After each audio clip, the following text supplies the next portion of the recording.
Are you watching the Demon Slayer Infinity Castle movie? Why are some people being so aggressive and toxic about getting a baseball? What are the 10 most original movies of the last 5 years, according to Collider? All that plus recommendations on this episode of The Stuff and Junk Show.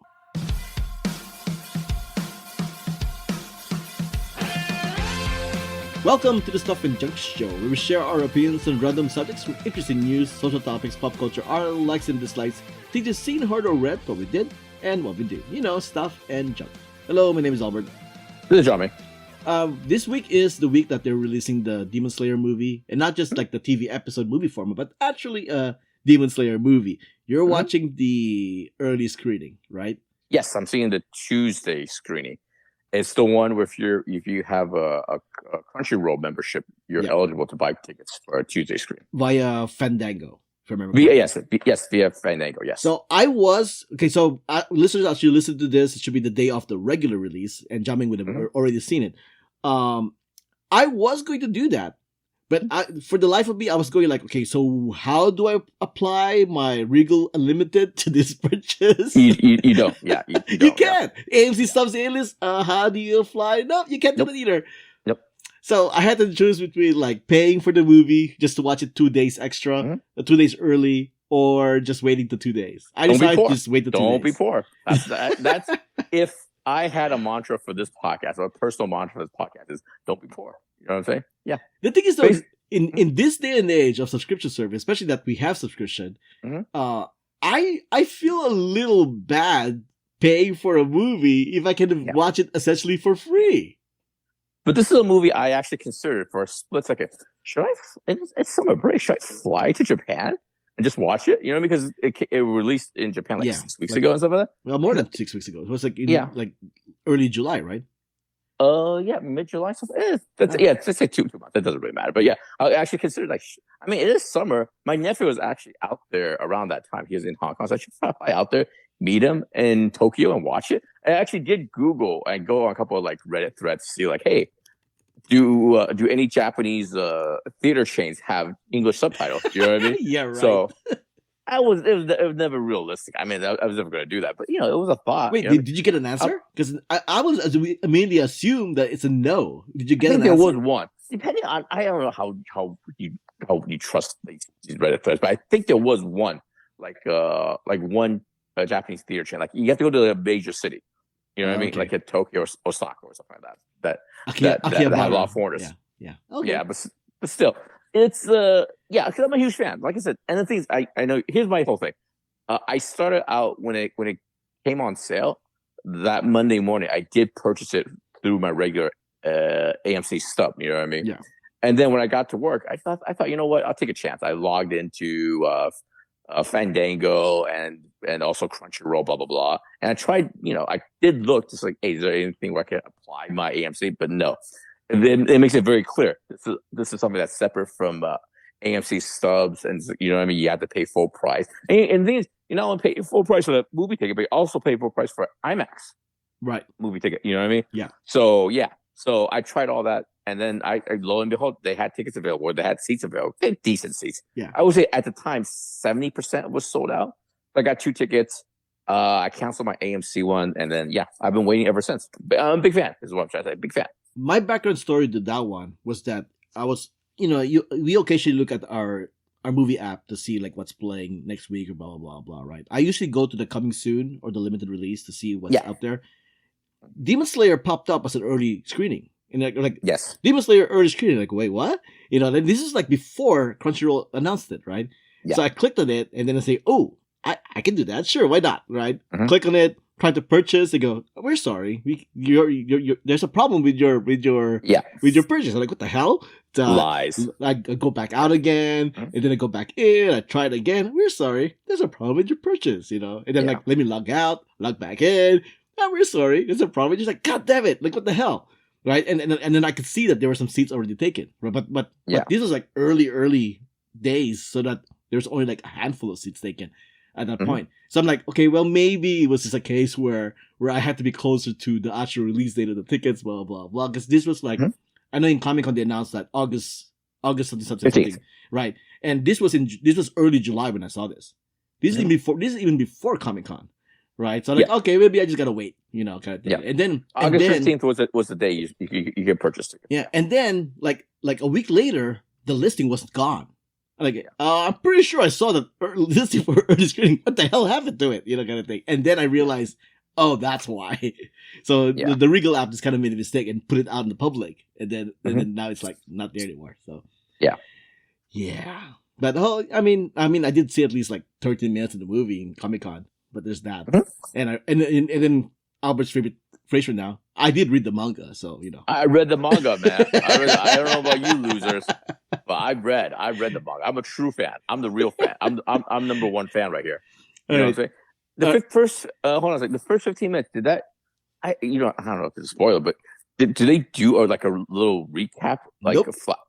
They go straight into the movie and stuff like that? Okay, you know what? Don't spoil. Not really a spoiler, but they don't really do a recap. But the first part of the movie happens before the last part of that last episode. Oh, okay. If that says anything. Okay. So yeah, but yeah, there's not a real recap. So, but yeah, like previously on, nothing like that. Yeah. All right. Topics, Jiaming. What you got? I really don't have much. I mean, this is something you mentioned in Signal that happened a couple of weeks ago. It's the one where the at the U.S. Open, where the little kid was handed a hat from his favorite tennis player. But my guy, my full adult guy, man, takes the hat and shoves it into his wife's bag because he knew he did something bad. And then the internet did what the internet does: found his ass, publicly shamed him. But funny, there's a couple of things. First thing, did you see his first apology? Something about how he thought that Cici kind of knew the guy or whatever. No, it was like, well, first of all, he's a Polish guy, and then he has a construction company, and his company's getting like review bombed, so that's why he issued the first apology. But his first apology was basically a non-apology. He actually doubled down. He actually said, "You know what? First comes, first serve." Oh, right. You know what I mean? Yeah, that's what I think. You know what I mean? I'm a real man. It's a very fascist response for some reason. You know what I mean? It's like the conqueror. He's the conqueror. He came and he destroyed. He got the hat. You know what I mean? And then second, after the controversy didn't go away, he issued a second apology saying, "Hey, you know what? I'm sorry." Blah blah blah. And stuff like that. Anyway, the thing is, the reason I brought it up, it's like it's out of the news cycle already, but something happened again just a couple of days ago or over the weekend, where at a baseball game. Did you see this? Where it was a home run with a foul ball, but a baseball goes into the stand. And, in baseball, the etiquette, I mean, the unwritten rule is like, whoever gets there first is kind of like, unless it's in your possession, it's like, whoever gets the ball, baseball, you know what I mean? So a father runs kind of like just scrambles for the ball. He gets the baseball. He brings it over to his kid, gives it to his kid. But then this woman, who they call the Philadelphia Karen now, I think. The Philadelphia Karen. The Philadelphia Karen goes up to the father, just screaming at him, saying, "Hey, that was my ball, that ball, my ball, that my ball," just berating it, just making it just super uncomfortable, super weird. The father said, "You know what? I don't want to deal with this." Takes the ball from his kid and stuff like that, gives it to her, and she goes back and stuff like that. And the crowd boos her and stuff like that. She's giving the crowd the finger and stuff like that. And they show like various replays. Basically, the replay is basically the foul ball or home run ball was kind of like in her row or in her line of sight or whatever, you know what I mean? But she never touched the ball, you know what I mean? She never has her hand on it, you know what I mean? The father, it's not like she took it away from her, you know what I mean? It was never in her possession. It was a fair kind of a thing, you know what I mean? So yeah, anyway, so people have started to find, they had a name, but then they got the wrong name and stuff like that, but they're trying to find this woman and stuff like that. They're trying to out her too and stuff like that. So my whole thing is, my whole takeaway is when you go to a sporting event, whether it's baseball, basketball, football, whatever, especially baseball, actually, you're there. If there's any kind of interaction, allow the kids, the children, you know what I mean, to have their moment. You know what I mean? It's really about the kids when you go to these sporting events. You know what I mean? It's there to create a magical moment for them. If you get a foul ball at baseball, give it to your kid. You know what I mean? Just like, come on, man. I've been to a handful of baseball games. I've never come close to getting a foul ball or a home run ball. But I like to think if I get one, I give it to the nearest kid. You know what I mean? It's not that big a deal. I think the only exception is like Shohei Ohtani. If he's hitting the 60th home run in something, then that thing might be worth $500,000 or whatever. That feel free to keep those balls. You know what I mean? feel free to keep those. But other than that, have some grace, have some have, have some love in your heart. You know what I mean? It's Give it the ball to the kid. Hmm? Give the ball to the kid, Yeah, John give May. it the ball to the Even kid. if it's Shohei. Give the ball No, to the kid. stop it. See? it. Look at you. Have Look you- at you. Have you seen? Do you know how much those baseballs are worth? I know. Yeah. But hey, give the ball to the kid, John May. Unless it's life changing, unless it's a life changing thing, you keep the baseball and stuff like that. I mean, obviously, in maybe in a cynical, jaded world, in the back of your head, you go, you know what? This is Shohei's 60th. I'm on camera. If I give it to a kid, well, I'll be, I'm going to be the hero of this of the internet. I'm going to win the internet for the day. Yeah. But like I said, that's the only exception. You know what I mean? If you're at a tennis game and you know what I mean, if the guy's signing balls, signing hats, giving stuff away, give it to a kid. You know what I mean? Stop it. You know what I mean? Stop it. Don't be gross. Don't be a gross person. You know what I mean? Have some grace. So, for the listeners who haven't kept up to the story, but in both situations, the what do you call them? The baseball people, the club found out what happened, and they rewarded both kids with special stuff, meetups, signatures, bats, balls, and whatnot. Yeah, if I remember correctly, for the baseball one, though, that's recently happened. The opposite, because I forgot he was a Phillies fan. I think they were in the opposition stadium. I think they gave him like a gift basket or something, like immediately, like a bunch of goodies and stuff like that. But he also got a meet and greet. Right, that's what I'm saying. But then later on, after the game, the actual player that hit the ball gave him like a signed autograph bat and stuff like that. So people saw on the jumbotron what happened. They saw this woman just running up to a man, screaming in his face, got up right in his face and stuff like that, and took the ball and just demanded the ball and stuff like that. So yeah. Hey, the ball hit the chair. It didn't touch your glove. Right. He got to it first. That's all. I mean, come on. Completely fair. Completely fair. Yeah, completely fair. Within the norms of of a baseball home run with foul ball. You know what I mean? So there is news going around saying that the lady, Phyllis Karen, was identified and fired from her job in a New Jersey public school district. And I will say right now that's false. It's fake news. That did not happen. Right. Yeah. So just in case you guys come across that. Mm-hmm. But okay. All right. That's it. That's it. Nothing good is happening in the world right now, so there's not much to talk about. All right, I have this article here from Collider. You and I can kind of agree or disagree on this thing. I disagree. The 10 most original movies of the last 5 years ranked. Okay, sure. As usual, this is always contentious because it's like define original. Whatever you agree to, I disagree with. Number 10, Beau is Afraid. No, I guess no. It's original. No, it's not. It's completely original. No, I don't think so. I remember distinctly at the halfway mark of this 3-hour, 40-minute movie. I remember saying in my head, "They're doing." Can we spoil it? Can we say spoilers? I mean, how about brief? Not heavy spoilers. How about that? Oh, I don't know if I can do it not. But I'm just saying. Well, obviously, you know what happens, right? Right. And you know the movie I'm thinking of, right? I said that movie in my head. It's like, oh, you're doing a thing, that movie thing. You know what I mean? But the narrative for Beau is Afraid is it's unique to its own, though.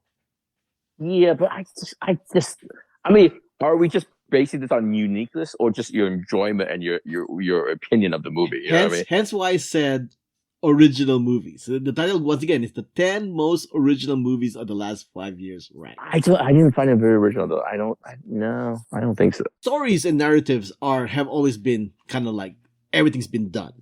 But you gotta admit, the way this film is presenting itself is very unique.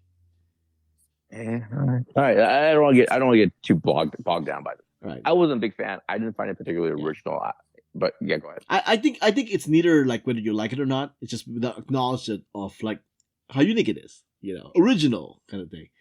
Number 9. I vote thumbs down. By the way, what do you vote? Thumbs up or thumbs down? I'm mid. I'm mid on this. Yeah. Like I wish it was half the length. But there are some things I admire about it, but there are some things that I'm like, come on now. Yeah. But Beau is Afraid starring Joaquin Phoenix. Number 9, Dream Scenario starring Nicolas Cage. Did you watch that movie? I cannot say for this one because I didn't see that movie. I missed it. All right. So essentially, he has I guess you can spoil the premise, of course. He has like people in people's dreams they see him, kind of thing. He's in people's dreams essentially, and it kind of goes down that rabbit hole. Yeah, I would say it's a unique premise. I don't remember seeing anything quite like it. The movie itself seems very straightforward. It's just the premise is decently unique.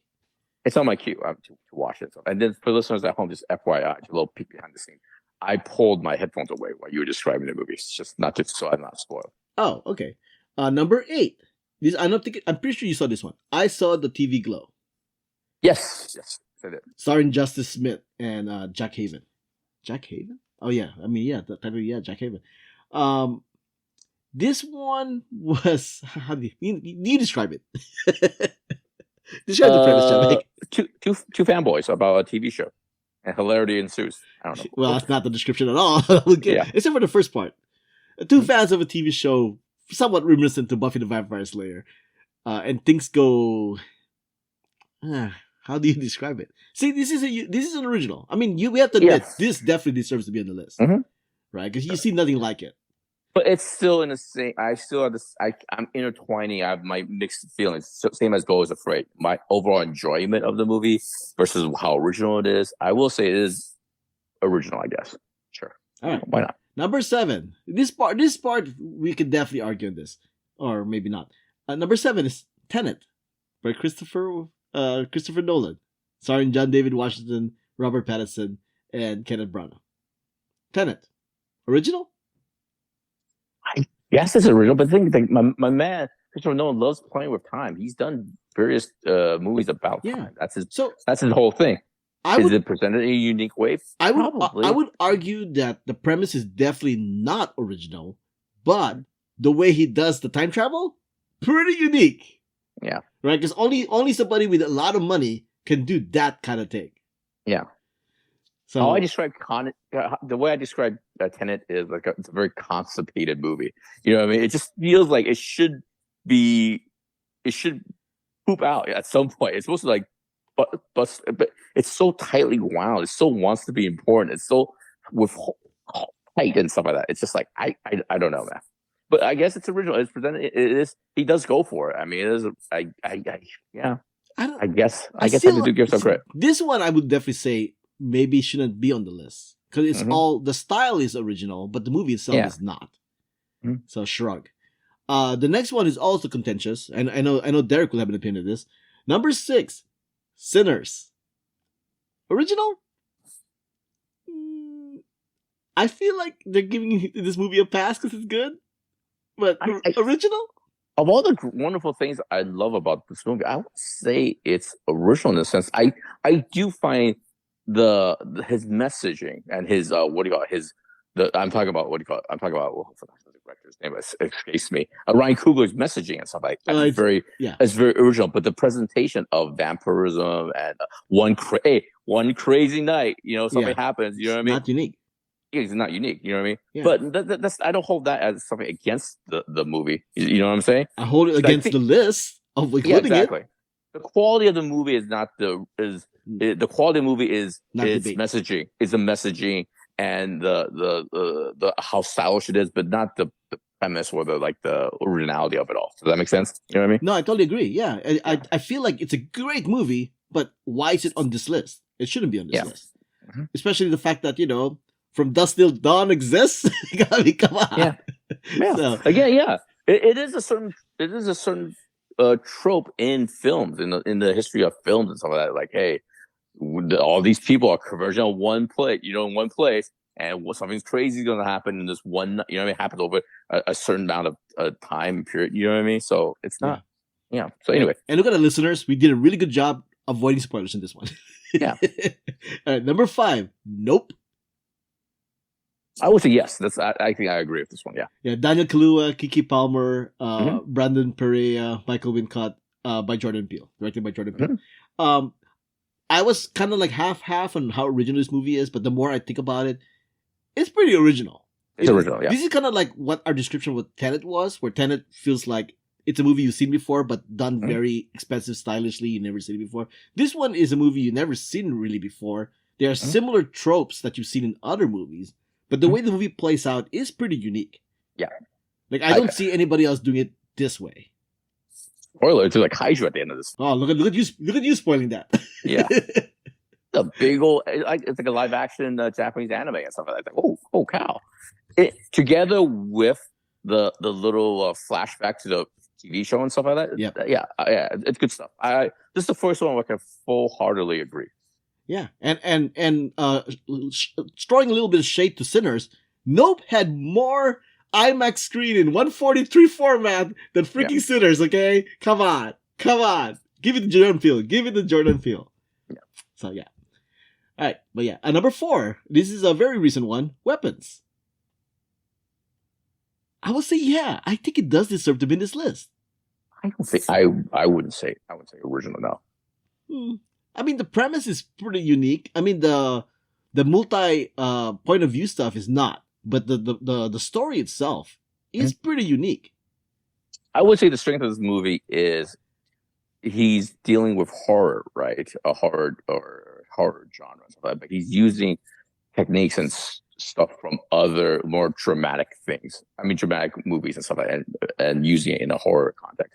For example, I didn't watch the trailers for it and stuff like that, or any interviews leading up to it. But as I was watching Weapons, I was like, oh, you're doing spoilers, slight spoilers. But he's talking about this in the interview, so I'll take the spoiler.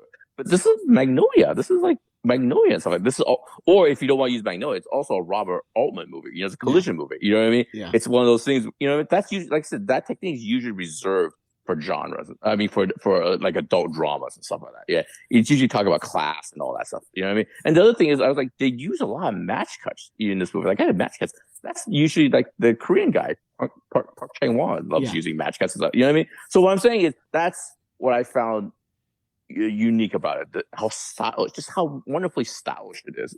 Whether it's original or not, I don't know. I don't know. I feel like it's the story. For me, everything you described for is not original. Because like you said, those have been done before. Yeah. But the story itself, I thought was pretty original. Yeah. Like it led me a path where I wasn't sure exactly where they were gonna go. I will say that this one I have to think about actually. I do feel the fact that they don't reveal what they reveal until like the very last act. I mean, who the actual antagonist is or the villain is. It's kind of maybe it's original. I don't know. Yeah. I don't think about this one. I got to put on this one. Yeah. Style wise, director wise, not original, but I still said the story is pretty original. Sure. Number 3. This is kind of debatable and kind of not. The Substance. We all love The Substance. This podcast has been very vocal about how much we love The Substance. But in a world that Cronenberg exists, like, I don't know how much credit you can really give this. That wasn't probably inspired by Cronenberg. Yeah. I'm not the biggest body horror Cronenberg. I've seen The Fly, obviously. But I'm not the biggest fan. But I can kind of tell where The Substance got how it was influenced by those movies and stuff like that. You know what I mean? Yeah. But I will also say this: The Substance. But I will say it's sometimes nothing has to be like you said earlier. Nothing's completely 100% original. You know, correct, everything is kind of organically, borrowed from other movies and stuff like that. But the fact that she put this in the world of Hollywood, aging actress and stuff like that, is what makes it unique and stuff like that. You know what I mean? So, but I would, of all the ones you've mentioned so far, I would go Nope. I would say I agree with, and then Substance, yes. Yeah, why not? More of a mild yes, but yeah.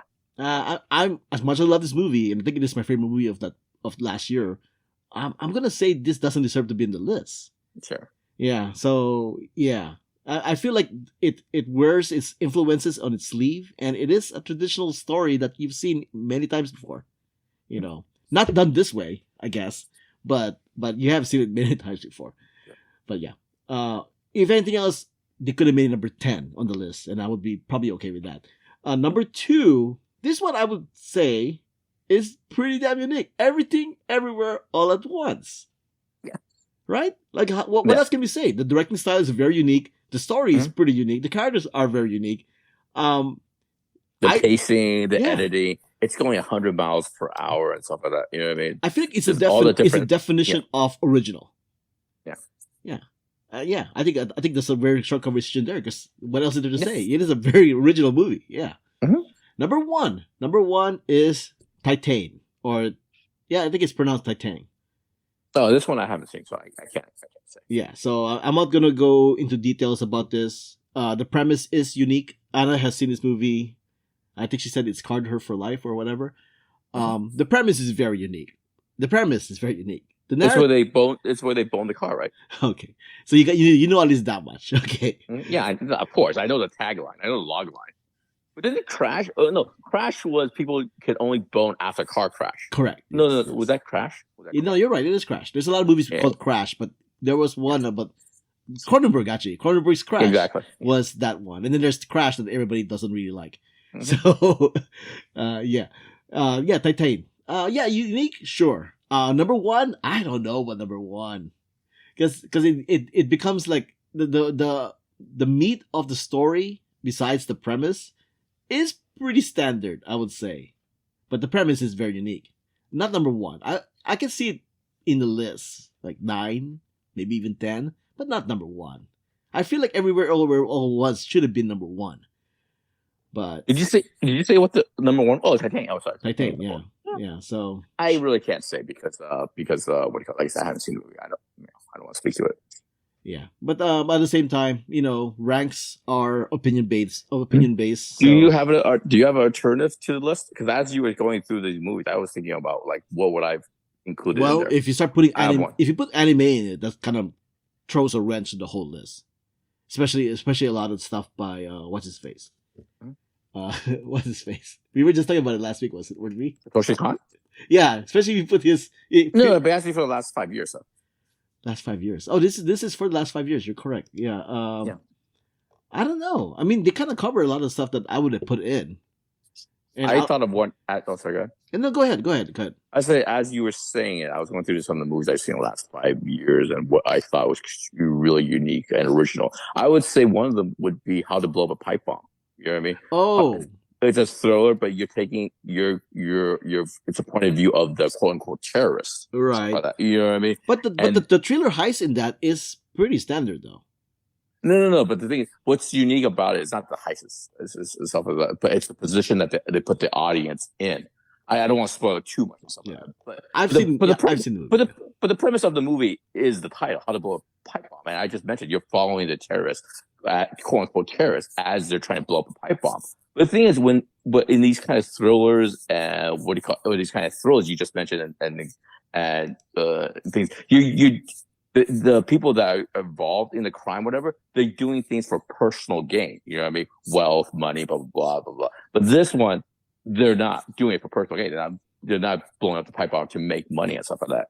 So that's what I find original is just the premise and the execution and what position. The position they put the audience in, you know what I mean? So, that's one of my favorite movies of that year. Okay. You know what I mean? So, I recommend How to Blow Up a Pipe Bomb as original. Sure. I mean, if you go that direction, then like, how about that lesbian body building movie? Hey now, what was it called again? Love Hurts or Love Killed? No, Love something. Yeah, I mean that's pretty unique. I mean, you can toss that into the list. That's a movie that came really close to being great, but I just didn't quite get there. Oh, sure, but like I said, we're not judging like the quality of the movie. We're talking about like how unique it is. And I feel like Love Hurts. Maybe Love Stops Bleeding or something. Sure. Anyway, sorry. Yeah, but anyways, I'll have to go through my extensive list to go over any suggestions. But that one somehow came up in my head. But okay, all right. Thanks for listening. You can find this podcast on Instagram, Blue Sky Threads, and YouTube at Stuff Juncture. You can find me, Albert, on Instagram and Letterboxd at Albert5x5. You can find me on social media, JIAMINGLIOU. Music has been provided by Gloomy June. Updates, contact info, ways to support us, and everything else is on the show notes found on whowhatwhereswhy.com. Before we go, let's give our 4 listeners some recommendations for this week. Oh, crap. I forgot what it was. No. Because for the last 10 minutes, I kept thinking about original movies I was going to recommend.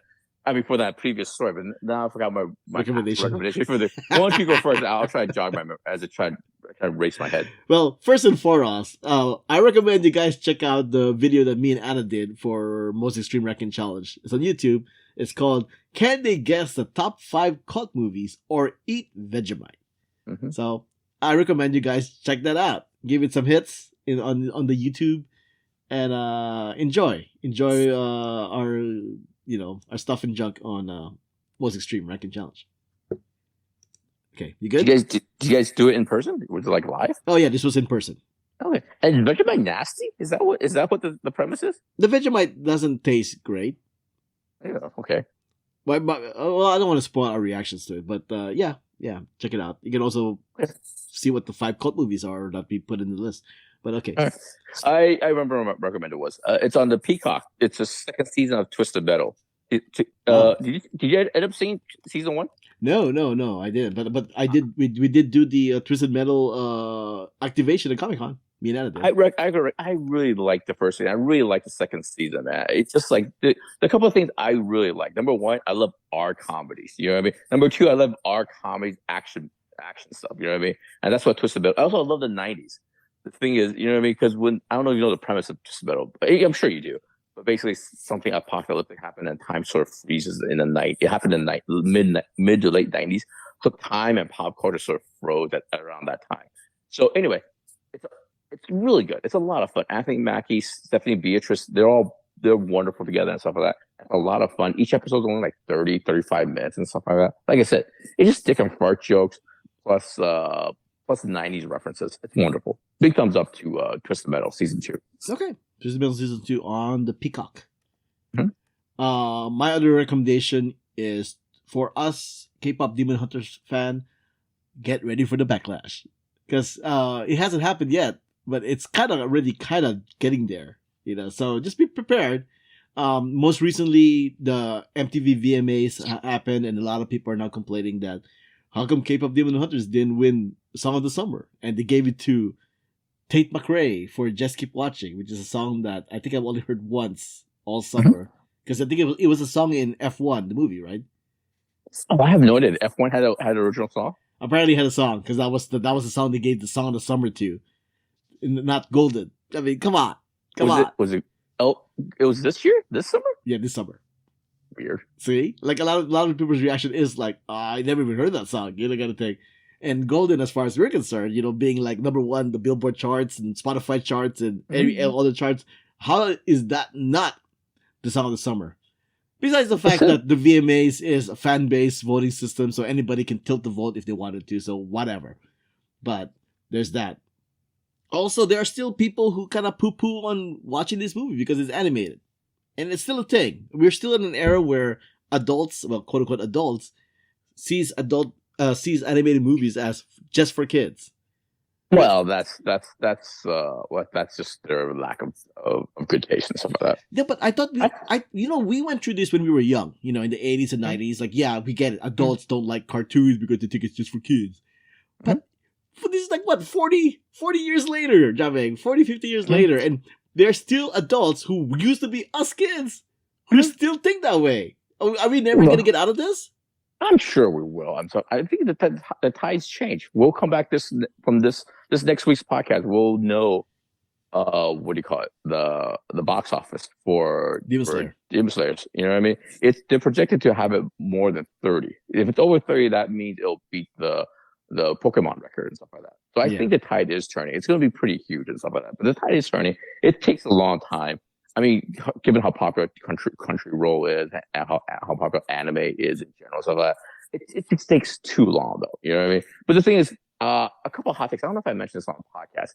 One of my hot takes is like, did Walt Disney do more damage than good throughout his life by making animation or cartoons, quote unquote cartoons, popular? But it also relegated cartoons to kids. You know what I mean?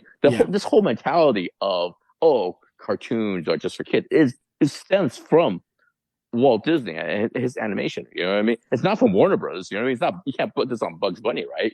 You know what I mean? I'll add the hot take to this hot take. I think it's just Americans. Yeah, well, Americans shit. In the international market, there's a lot of adult, quote unquote, adult animated stuff that are out in France, in Britain. In Mexico, Asia, apparently, Mexico loves Dragon Ball Z. Apparently, yeah. So I really think it's an American thing. You know, my other hot take regarding this subject is I don't think anime fans, me, you, and everybody else, should spend zero amount of time trying to convince people that how good or recommend anime. You know what I mean? I don't think the onus is on us. For us, because we admire it, to convince other people. You know what I mean? Yeah. It says more about them and their lack of curiosity and imagination and, openness to different art forms. You know what I mean? It's not on us to convince them to love anime, recommend anime. You know what I mean? Sure. So, if they don't want to see Grave of the Fireflies and cry their eye out, that's on them. You know what I mean? It's not that big a deal. So and animation, one last point. Animation speaks to something very primal about human existence. It's a really big picture stuff. It goes back to cave drawings. You know what I mean? It's a valid art form. You know what I mean? It goes back to paintings and stuff. You know what I mean? So anyway. So my recommendation from that topic is very specific. Hey Derek, go watch an animated something. May as well make it the K-pop Demon Hunters. I just said we don't have to convince these people. These people. Well, Derek, are you one of these people? Yeah. Like K-pop Demon Hunter is just wonderful. Whether you like, here's the thing: whether you like animation, whether you like K-pop, whether you like musicals, whether you like anything, it's like I don't know. It's not that important. It's my whole thing with K-pop is it's just a lot of fun. The thing is, I've mentioned it a million times. An hour and 20 minutes, it zips along. It tells jokes. It's just fun. It's a fun movie. It is. Speaking of K-pop, side note here. Apparently, there are many in the K-pop community who actually hate K-pop Demon Hunters, and primarily it's because they're jealous because an animated pop band did better than the real K-pop artists. Mm-hmm. So there's that. There's always, when there's success, there's always jealousy and stuff.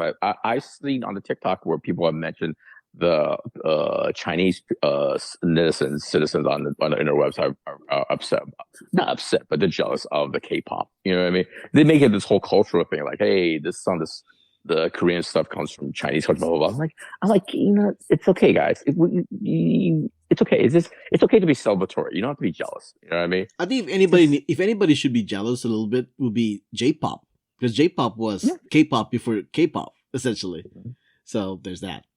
Nobody should be jealous. Everybody should be supportive of each other. Yes, that's our recommendation. Everybody should be supportive of each other. It's a lot of fun. Again, it's a lot of fun. Unless you're a horrible person. Okay. All right. And there we go, folks. This was episode 906 of the Stuff and Junk Show. Thanks for joining us. Until next time, this podcast has been a Who What Worst Wired production.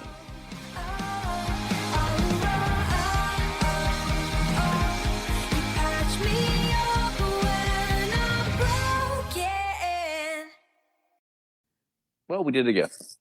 That we did. And listeners, next week, maybe we'll have some girls in the show. Who knows? Who knows? Who knows, indeed. But it looks like Anna is about to fly on a plane. She sent us a picture. Right on. And her plane actually says, "Follow us to Disneyland Resort." Okay. Wow. Disneyland advertising on the plane. All right. Oh, okay. All right. That's hot. Okay. All right, then. Until next time. Bye. All right. Peace out.